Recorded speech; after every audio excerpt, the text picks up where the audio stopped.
மல்லிகை மாசி சீரியலை பார்த்தீங்கன்னா, வீட்டிற்கு வந்த முத்துவும் மீனாவும் அண்ணாமலையிடம் சத்யா விஷயத்தை பற்றி சொல்கிறாங்க.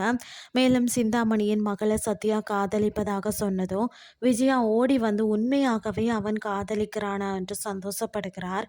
மேலும் நான் தீர்க்கதரிசி, ஏன் என்று தெரியுமா? சிந்தாமணி என்னை ஏமாற்றிய போதும் அவருடைய வீட்டிற்கு சென்று அவருக்கு சாபம் விட்டு தான் வந்தேன்.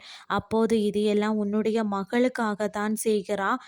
அவள் ஒன்றும் இல்லாத வெறும் பையன் கூட தான் ஓடிப்போவார் அப்படின்னு சொல்லி கூறினான். அது இப்போது நடந்து விட்டது என்று சந்தோஷப்படுகிறார். மேலும் அப்படியாவது சத்யாவுக்கு ரேகாவை கட்டி வைத்து விடுமாறு முத்துவிடம் சொல்கிறார். இதனால் அண்ணாமலை கோவப்பட்டு விஜயாவுக்கு பேசுகிறார். இன்னொரு பக்கம் ரோஹிணியை பார்க்க வித்யா வாரார். இதன் போது நீயும் என்னுடன் கதைக்கவில்லை, நானும் தனியாக இருக்கிறேன் என்று கூறி அழுகிறார். மேலும் மனோஜ் இல்லாமல் என்னால் வாழ முடியாது என்று கூறி அழுது புலம்புகிறார்.